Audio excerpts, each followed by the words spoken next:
La escritura, como la lengua, ya lo dijimos, tiene base fonológica, creo que eso ya está dicho. Este punto 2 me parece importante destacarlo porque es el hecho de que es un código secundario. Eso va a tener implicaciones para nosotros en la enseñanza de las personas sordas. Fíjense que cuando se le enseña a las personas oyentes, la escritura es complicada porque es un código secundario. No es la misma lengua oral, tiene sus propias complejidades, tiene sus propios procesos. Hay que analizar además que una cosa son los procesos vinculados a leer y otra a los vinculados al proceso de escribir. Por eso podemos decir que los oyentes, muy oyentes y todo, pero también tienen altos niveles de dificultad con la escritura y con la lectura. Y ahora pasémonos al otro contexto, de las personas sordas. Si para el oyente es un código secundario, para el sordo es un código resecundario. ¿Sí? ¿Por qué? Porque no solamente es un código que no está relacionado con su lengua básica, con su lengua de base, en su sistema, en su estructura gramatical, en su sistema de signos, ya lo vimos, sino que además tiene la complejidad de ser un sistema secundario en relación con su propio sistema de base. Entonces, por esa razón, hay que tener, yo diría que ese es un campo que tenemos que estudiar e investigar muy bien, pero también que es necesario que las personas sordas accedan de una manera efectiva al código escrito, porque es el código de la academia, de lo escolar, y el que les da la entrada, como a los oyentes, al mundo del conocimiento legitimado por las comunidades científicas, académicas, en fin. Es decir, no se pueden quedar sin acceder. ¿Sí? ¿Cómo lo tendremos que hacer? Pues esa es nuestra tarea. Eso es lo que estamos tratando de hacer, ¿cierto? Que se está haciendo de manera errónea por alguna razón, pues esa es la investigación que tenemos que avanzar rápidamente. Ensayar nuevas formas, mirar lo de la tecnología nos está dando unos grandes elementos para este desarrollo.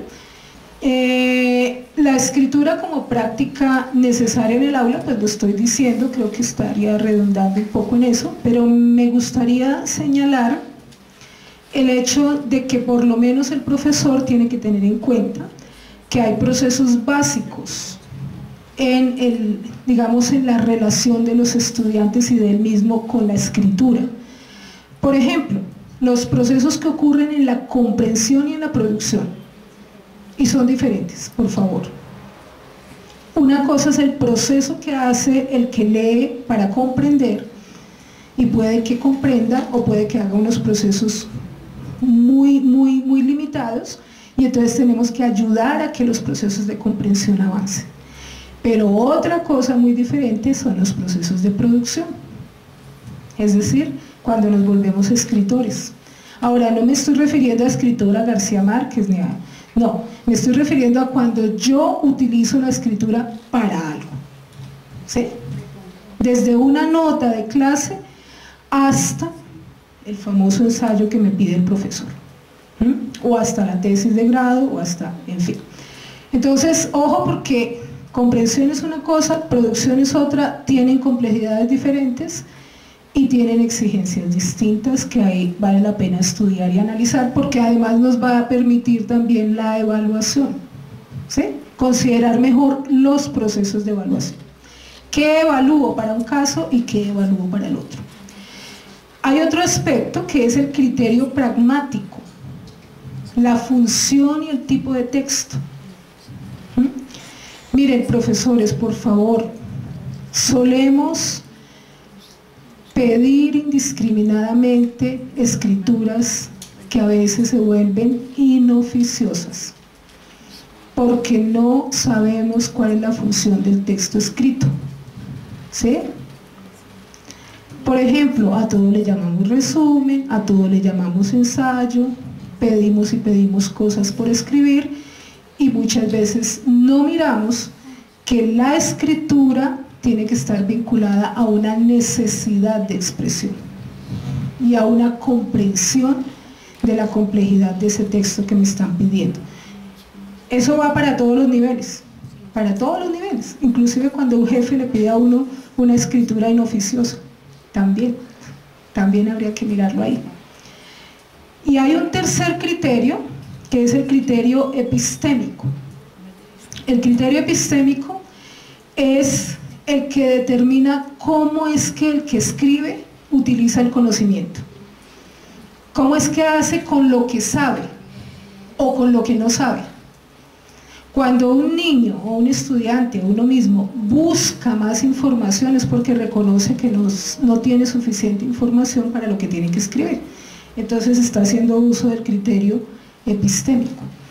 O cuando lo dice de un modo y no del otro, y a veces los profesores nos gustan que nos digan es de un solo modo, ¿cierto? Queremos que todos nos respondan de la misma manera.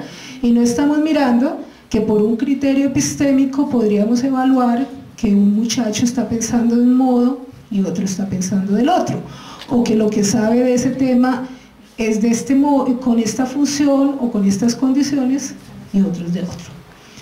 Entonces, en ese caso, este criterio nos ayudaría mucho para que organicemos mejor las solicitudes de textos que hacemos, la evaluación de los textos y la importancia de que revisemos esos textos y qué revisamos en los textos, que le enseñemos a los estudiantes también a hacer su propia evaluación de los textos, a mirar en ellos estos aspectos que les he puesto allí, porque en ellos aparecen las topicalizaciones, es decir, los aspectos que trabaja el que escribe, los puntos de vista, los puntos de acuerdo, qué recursos de autoridad utiliza, es decir, qué autores, a qué acude, o está haciendo una opinión ahí, opiniones sin fundamento. Todo eso se puede ver por ese criterio epistémico.